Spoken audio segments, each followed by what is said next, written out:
Welcome to the Endurance Horse Podcast, where endurance riders from all across the globe gather, sharing their stories, goals, and progress as they train for and compete in endurance events at every level. So kick off your shoes, pull up a chair, and listen as we gather around the virtual campfire and listen to friends from across the world.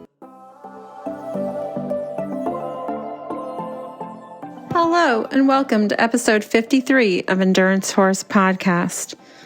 April 24th of this year, 2021, was the day that I turned 50, and I wanted it to be a memorable occasion. So Jim and I loaded up a rented van with two of our sons and our German Shepherd, headed west for St. Joseph, Missouri as our destination. We were on a mission to visit two of the Pony Express museums, one way station, and also to present the National Pony Express Museum with the 16 by 20 large wooden plaque that was engraved with all the names of 500 riders of our Pony Express 1900 Mile Challenge.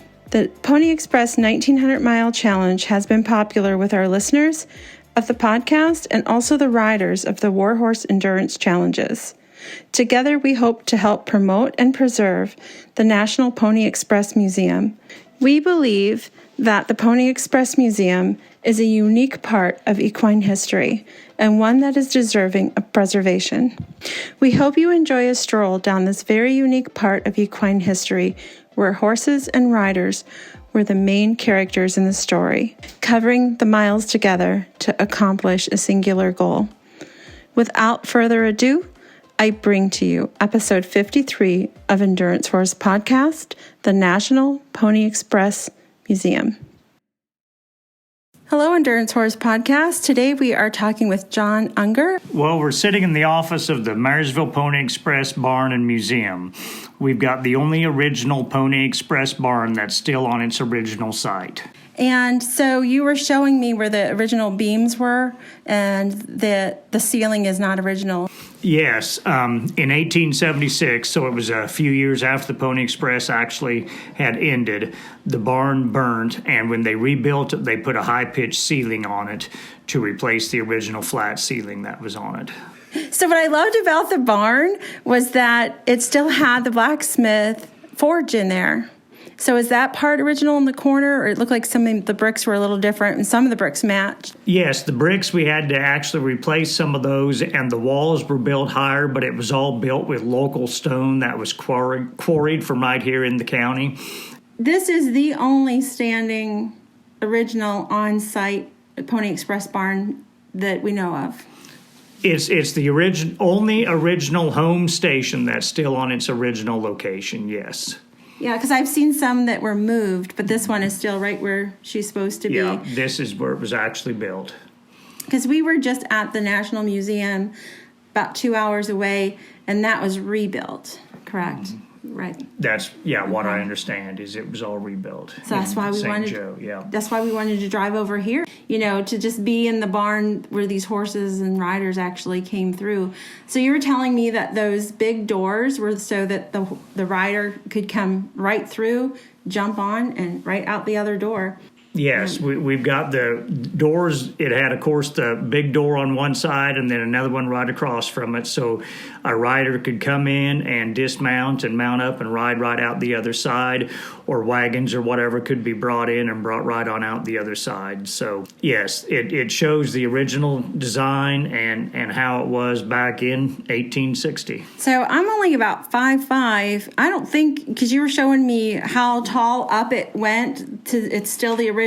That's probably higher than I can reach because I'm kind of not that tall anyway. So it's just still the same brick. It's still the same footprint. So how many horses was this barn designed to hold? For the Pony Express, it held from 5 to 10 horses in the south side of the barn. The south half of the barn was actually built for the Pony Express, and then the north half the builder used for his blacksmith shop. And you said just for, history and stuff, you have a bunk in here, but his riders didn't stay in the barn. They stayed where? No, the riders actually stayed across the there's an alley there now, but to the north of the barn at what was called the Barrett Hotel is where the riders probably stayed. Can you give me, again, the brief history of how this building became to be preserved for the museum? How was this building saved? The barn was after, of course, it was a number of things after the Pony Express and the blacksmith shop. But then a group got together, one of which was my father, and just felt that it was something that needed to be preserved and restored and built back up for the town so we could preserve that history and keep that history in place. I'm glad you did, because, I think history is an important thing. That's why we're here. Today was my 50th birthday, and usually I skip my birthdays. I'm like, yeah, so what? It's a Tuesday, it's a Saturday, it doesn't really matter. But this year, 50 felt like something to mark, and because of what we had done for the other Pony Express Museum, we wanted to tie this in and just keep that history going, because when I hear the word museum, I think, oh, that must be well-funded, that must be safe, that is always going to be there. But I also wanted to, through this podcast, bring awareness that, no, especially during these times where a lot of things are struggling financially, so are museums, and you can't take them for granted. They need to be funded also. They need donors, they need things. Is there any way people can buy souvenirs from here or to send a donation to help keep this place going? We'd sure take donations. I'll give them your address. Yeah. Okay. We're funded primarily through, not primarily, but we're funded wholly through donations and admissions to the barn and sales of souvenirs. We don't have an online shop for souvenirs right now, but that's something that I hope we do have in the future. We've recently hired a new museum administrator and tourism coordinator for the city of Marysville. And we're hoping that's something that we can do, because we do have a lot of history here in Marshall County and Marysville. Along with this museum, we've got a number of trails. There were many trails that came through Marshall County. We've just got a lot of things that we're really proud of and a lot of history that we're really proud of. So this is off topic, but I just have to say, because we noticed it, it was hard not to notice when we were driving into town. There were black squirrel statues everywhere. Can you tell me why are there black squirrel statues all over Marysville? We've also got the black squirrel. The black squirrel escaped from a circus here in Marysville a long time back, and so they've established a population of black squirrels, and it just kind of became the town mascot along the way. Yeah, now I know. So I think if I know some of the podcast listeners, some of the challenge riders, they were thinking about making a trip out to St. Joseph to see that museum, and I think they should make the drive a couple more hours. It's just about an hour and a half away, 2 hours away, and come over here and see the actual barn. I mean, if you're going to make it a Pony Express Museum trip, you have to come see the last standing barn, I think. Don't you? I would agree. And just west of here, another 15 miles is another relay station, Pony Express relay station. So in just 2 hours of driving time, you could sure see a lot of history about the Pony Express. That's a great point. 1, 2, 3. You can get quite a bit of history right here. Thank you, John, for letting my family come in. We called you in on a Saturday, and now we're going to give you a bunch of money from your souvenir shop, because I found some cool stuff. Sounds great. We really appreciate you being here, and thanks for coming. Thank you. See, that wasn't so bad. That is not so bad.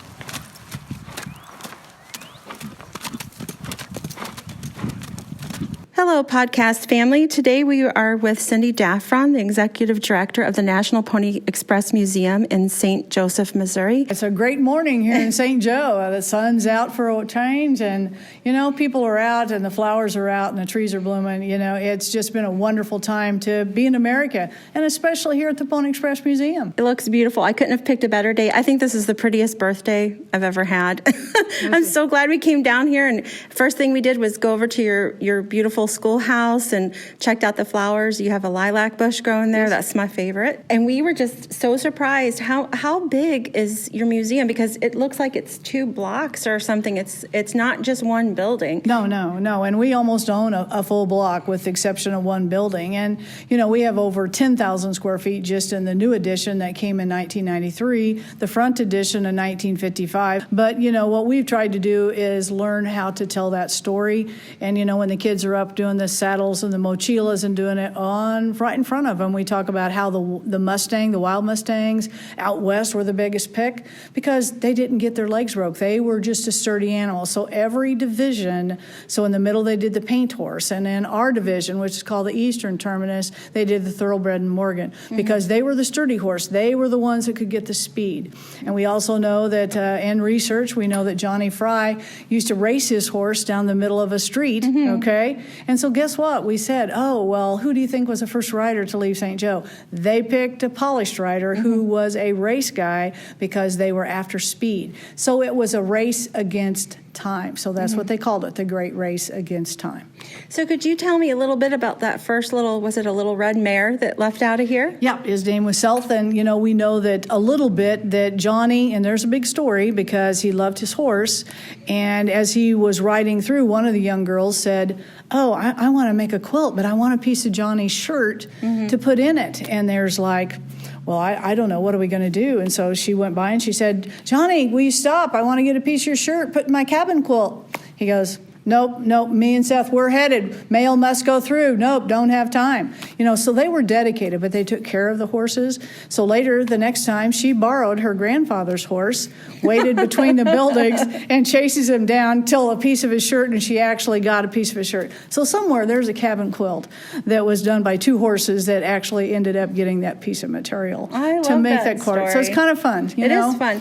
So one of the misconceptions, I think, from movies is that these horses ran a long distance, but the truth is these were very frequent stops. A horse would go 4 or 5 at the most, 7 to 15 miles. Yes. And so they put a relay station at that relay. And as a matter of fact, in 1960, I talked to Lee Shiflett, and Lee told me that they did everything. Oh, they practiced, had it all down. The only thing they didn't do was stop with the horse, put the mochila on it, get the rider back on it, and go. They just pretended like they did it. So when the horse got up there, guess what happened?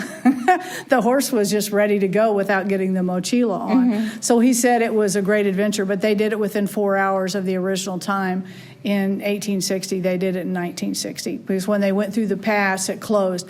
That's why now they do a re-ride. If you'll watch in June, it'll leave one time from California, the next time from St. Joe. But when it travels across the country, it's being done in June because the weather is just too treacherous in April going through those passes and those mountains. Now, because I did research a little bit and you just showed me these in-person redone mochilas, I know what they are, but I don't think our listeners know what they are. Could you give us a... Yeah, Israel Landis here in St. Joe, when the idea came up, he was a big leather man. He did a lot of stuff through the Wyeth Industries here in St. Joseph, Missouri. And he said, I have the idea that when they get up there, let's just set this saddle they called a Hope saddle, okay, at the time. That's what we're being told. And so he puts these bags, but they're 4 pockets on each side, 2 in the front, 2 kind of to the rear. So when you went up, when you got off, you threw it to the next one, and that rider then instantly. And they only had 2 minutes. So you think about 2 minutes. They did things by timing, not by other things, and it was 2 minutes. So once they got on. Now, one of the pockets is open because they stopped at the military forts along the way. They also stopped at Salt Lake City and picked up some mail there and then carried it into the final destination. But when they got to Sacramento, they ferry it on an antelope, and another rider takes it all the way into San Francisco where it is finally hand canceled. So, it's quite the story. I want to tell you, too, that if I was to know anything about the horses, one of the stories I read that came from one of the articles in a newspaper I read said that one of the riders got to the station and he said, wow, I just need to take a break. Well, we all know what the break probably meant. Well, he threw the mochila on and went to go take his break. The horse takes off because guess what? He was trained to take off, wow, because I know where my feet is at. Let's get going, I got to go. So he turned around and he goes, oh, no. So he asked the stock tender guy, because if he was only there with the horses, he was called a stock tender at the relay station. And he said, can I borrow one of your horses? He goes, yes, you may. He said, I promise I'll bring it back. He said, I know, you're good for your word.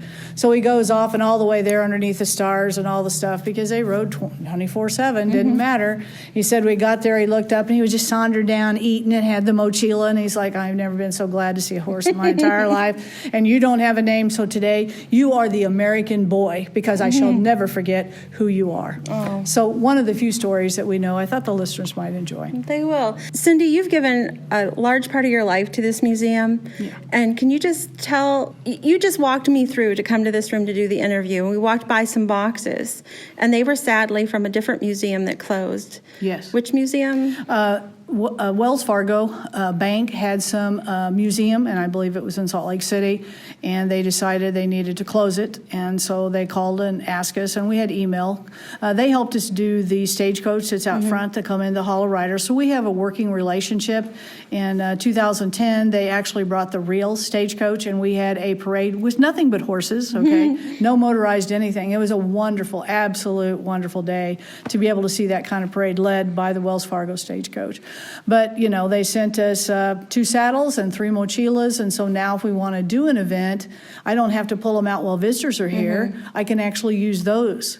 And then we're thinking we'd like to do a research center and get an area where we could actually put all of our books, put all of our history, and put some things. And we thought it would be really nice because we have enough pictures. We could make it look Western and make it look the time period.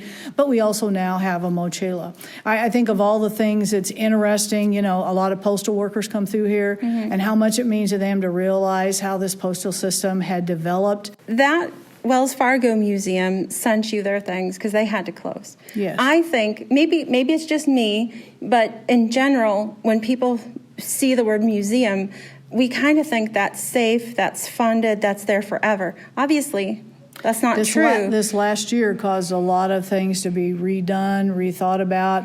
You know, for us, I will tell you, I'm really fortunate because I went to my board and I said the last thing I want to do is lose my part-time, any of my staff. They said, Cindy, what do you want to do? And I said, right now, if we can get this one grant coming up, which was we closed in March. We were closed 75 days. We normally close 5. 75 days in 2020. So when you think about the funds that you guys helped raise, it preserved the fact that this building is still able to be here. Because without that kind of support, we only have membership. We get no outside state or federal money, so there's none that come in here.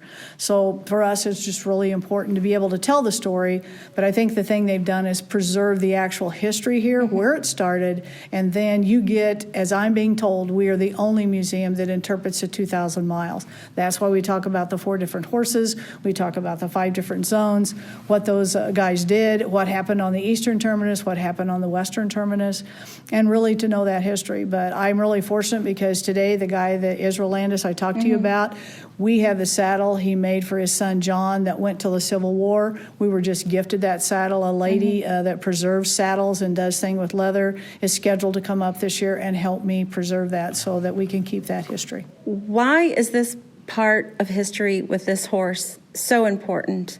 You know, it's a wonderful collection of people, but you know, to just give honor to that whole idea of how people would have given and believed, and to think of the ingenious, because I said they started in March and January and said we're going to do it on April the 3rd. Now, today's world, you couldn't do anything in 90 days.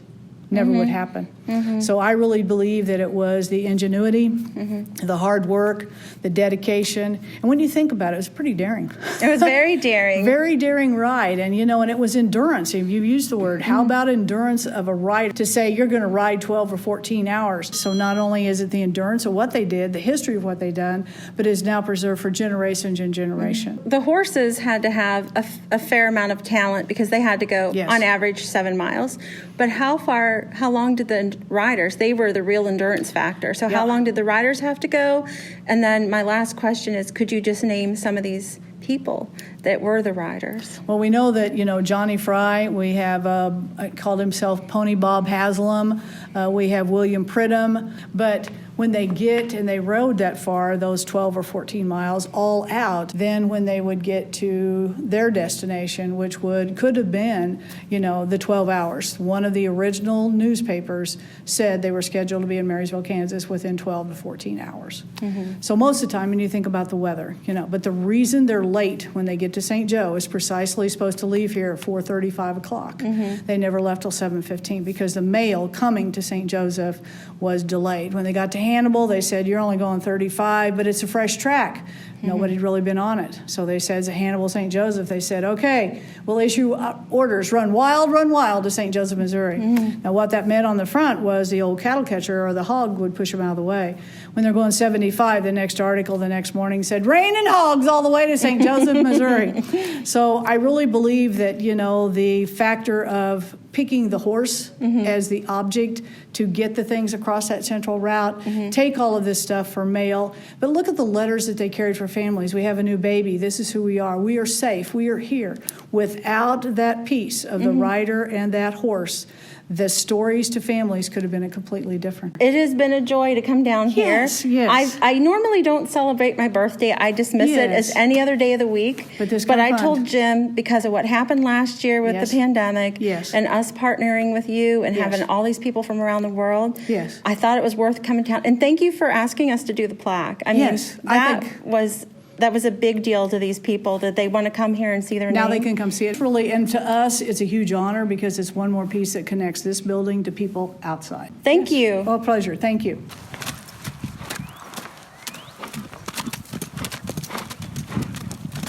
Hello, everyone. This is Crystal Esqueda, and I was doing a submission for the Pony Express 1900 Mile Challenge. I got into horses when I was really...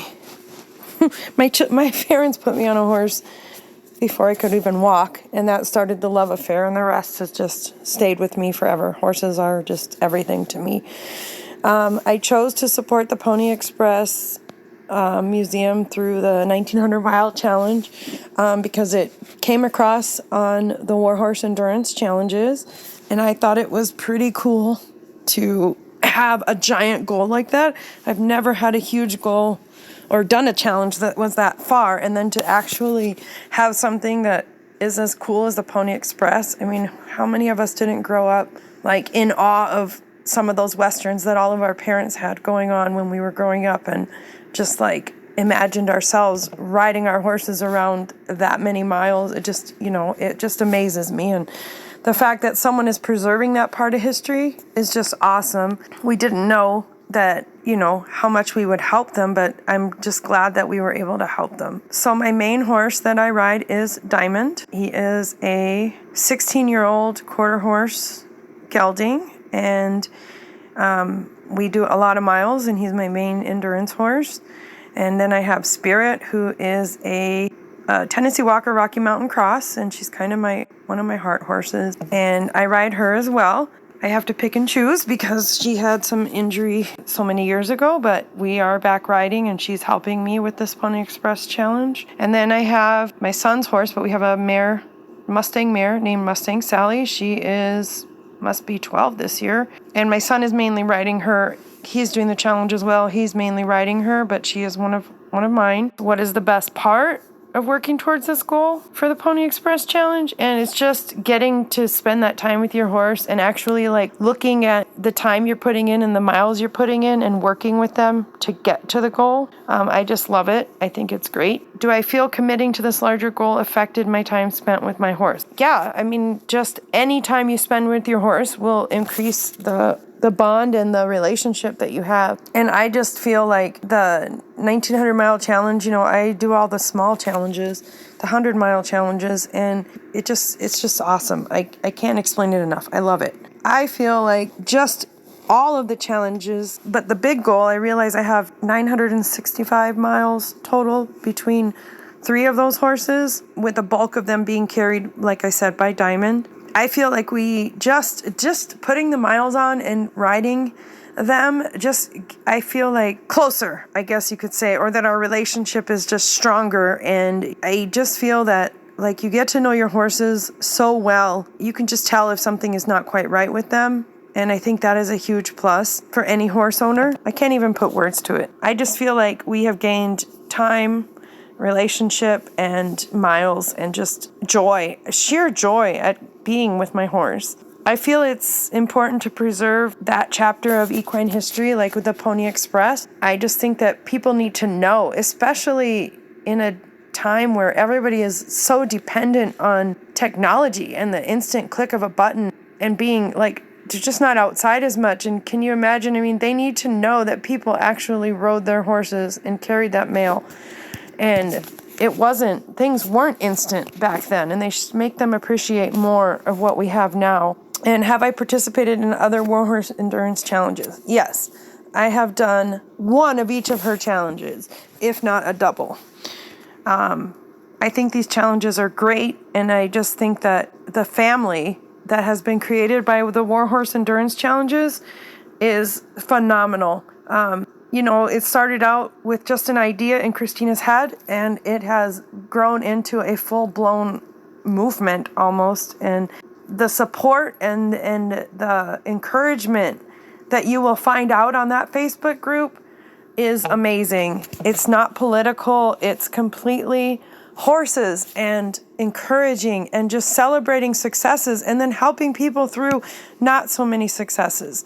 So I think it's great. All right. Well, until we meet again, I will see you out on the trail.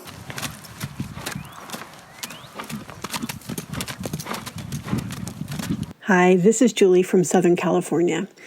My story with horses started when I was really young. I just always loved them more than anything. The only access I had to a horse was my grandpa's Shetland pony named Tinkerbell. As I grew up, I had the opportunity to ride with my church family. We would go camping, and they would bring in some rental horses for the weekend, and I got to ride a few times. And then when I was 10, I was old enough to go to horse camp, and I begged my parents. And I would go first 1 week out of the year, and then 2 weeks, and then up to 3 weeks. My mom wasn't really happy because I didn't miss my family at all when I was around horses. This Pony Express 1900-mile challenge has really been helpful for me in keeping me moving. And I think to explain that more, I have to tell you something that happened to me. About 16 years ago, I had an accident. I came off a friend's horse, and I fractured my back and my pelvis. And a year later, I bought that same horse. There's a theory that there was a mountain lion involved in that particular accident, and I believe that. So I don't blame the horse. He was a great horse. His name was Dakota. I rode him for many, many years. And then about 6 years later, I got a second horse named Sammy. Well, Dakota was a big quarter horse. Sammy was a little Arab, untrained, untouched, pretty much left to run wild. And so we had a long relationship of learning together. Sammy is my horse now. I've been riding him for 11 years. But when Dakota retired, I started having massive panic attacks every time I went to get on Sammy. I dreaded the fear that I would feel as I'm saddling him up. My legs are shaking, my stomach is hurting, my head is pounding. But Sammy was my lifeline, and it was the only time I had panic attacks was when I was going to ride that horse. And so in 2019, I decided that I had to set myself a goal so that I wouldn't avoid riding, because I loved it so much, even though it was torturous almost every time I would ride. Not because of the horse itself, although he's a little cantankerous, but because of the fear that would just grip me, like down to my soul. So in 2019, I set a goal of 50 miles a month, and I made it. 700 miles for the year. That was great. 2020, I wanted to increase that, and that's when these challenges started, and they were the perfect incentive for me to keep going. What I noticed last year in 2020, as Sammy finished Warhorse, Rosebud, Valkyrie, Ranger, Journey, 5 challenges, 500 miles, my back stopped hurting. My fear went away. It doesn't mean there wasn't times I didn't get off my horse and walk around a scary obstacle, but most of the time I stayed on my horse. We worked through things. I developed that confidence that I had lost so long ago. And then my body responded to being in the saddle, to working with the horse, to moving around, and I just felt better all the time. I think there was a huge change from the extremely fearful rider most people saw 4 years ago to who I am now. And I owe a lot of that to Sammy. He didn't make it easy, but we've come a long way. In 2020, Sammy and I rode 769 miles, but for 2 of those months we didn't ride because of the heat and fires and smoke in California. And also because he came down with a side bone in one of his feet. And so we've been working to rehab that as best we can. So a friend loaned me a horse in November of 2020 and then gave her to me after seeing that we were a good match. So Sadie is a half Arab, half quarter. And she is now helping with the Pony Express Challenge. So we're almost halfway. We're at 904 miles. Sammy did 2/3. Sadie's working on 1/3. And we're both... all three of us were working forward towards the 1900 miles. Sadie has done Journey, Relentless, and Valor, and she's now working on WARHORSE 2021. The best part of these challenges is just the motivation to get up and ride one more time. There are days where I don't want to ride. I'm tired. Work is hard. And I get up and I go out there and I saddle up and I tell myself I'm just going to ride for 45 minutes. And next thing I know, 3 hours is gone and I'm feeling better and I'm feeling energized and I know that it was the right thing to do. So having these large goals like the Pony Express really have helped me take one more step, one more ride, because I think it's important to have that life balance. And riding is what balances my insane work life. Sammy and I we've covered so many miles. We've climbed mountains, we've crossed rivers, and I think that we have really created a better partnership. And like I said earlier, it has not been easy. Many people told me he was not the horse for me. I'm a quarter horse girl and I have Arabs. So it's been a learning experience. I'm a better horse person because of the difficulties Sammy has given me and because I pushed through and continue to ride. I think the Pony Express is really important because for me, history class wasn't all that exciting until you talked about the horses, right? Pony Express was the most interesting thing in all of the history classes I ever took. Because the idea of getting on a horse and just going sounds like heaven to me. I think that knowing more about the Pony Express and sharing that is really important. I'm an obsessive type person sometimes, so of course I had to order a map, which is on the wall in my house now, so that I think about Pony Express whenever I walk by. I bought some fabric and a fabric map to make a quilt so that I can remember this time, because I think it's really important to remember the goals that you have accomplished. I think we've probably got another, year and a half before we finish this goal, but I'm looking forward to the adventures that we have on the journey. This challenge helped me stay motivated to ride my horse even when I really struggled with fear. And I can thank my friends who ponied me through countless rides and countless scary situations, even when they weren't scary, but they terrified me. And, I want to thank those friends who are really, really helping me. And I am such a different rider from that scared person, 4 or 5 years ago, that now I'm the trail route director for our local club, the Altaluma Riding Club. And so now it's my job that I volunteered for to go and scout out new locations within, say, an hour of where we live. We trailer out, we explore new trails, which is my favorite thing to do. And these challenges, especially the Pony Express, have really helped me look for the longer trail or add a few more miles to a trail, an extra loop perhaps. And I'm grateful for that this has helped me regain my confidence and become a better partner with my horse. Thank you.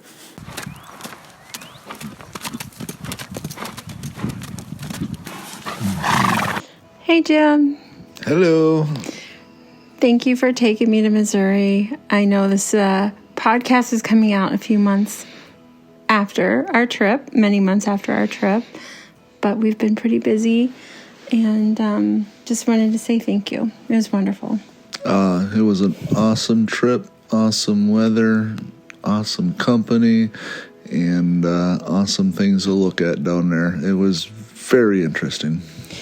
Yeah, when we drove to Kansas, I know at first it was like, another 2 hour or whatever, hour and a half drive, whatever it was. I know it was a little like, should we go or shouldn't we go? But don't you think if somebody's that close to see the St. Joseph Museum, they should just take that a little extra trip? Because to stand in that barn, that's the last, probably because it's made of stone, but that's the last barn that was a stable that is actually on the same footprint, because all the other ones have been moved. Yeah, and then there was the other building just down the road from there that was like one of the way stations, and that was interesting to look at too. So It was, and the lady there was so nice as they were close to closing, and she gave us the key to the building. now, here's the keys, lock up on your way out. Yeah.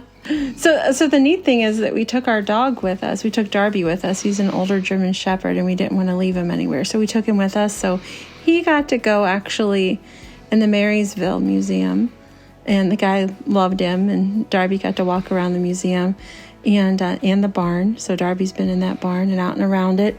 And then when we went down to the other property, it was a little hike down to the building. Like I said, she gave us the key, so Darby walked all around that. Like you said, it was a store. So it wasn't a barn, but it was like a way station, a changing station. Yeah, it was kind of like where they, would stop, get a bite to eat. And a lot of these way stations, they were something else. Yeah. And then they doubled and said, sure, we'll do that also. But that's what I loved about the Marysville, Kansas place is, it really had tons of history in that building. So thanks for taking me, and thank you for supporting these challenges, because without you and the podcast, without you backing me on it, I wouldn't do any of it. Yes, you would, but I'm glad to be there for you. Well, not if you didn't want me to. I wouldn't do it. The wind beneath your wings. You are. You're funny. Right. Love you. I love you too. Thank you for supporting everything. Thank you for being there for me and for helping me. Yep. We'll talk to you all later. Bye. We enjoyed having you along for the ride. Endurance Horse Podcast is where you get to share your adventures of riding good horses through beautiful country. Many stresses in life are washed away by a good gallop, a steady trot, or by simply saddling up your favourite horse for an easy ride. Remember, every mile a memory. To share your story on Endurance Horse Podcast, send an email to endurancehorsepodcast@gmail.com.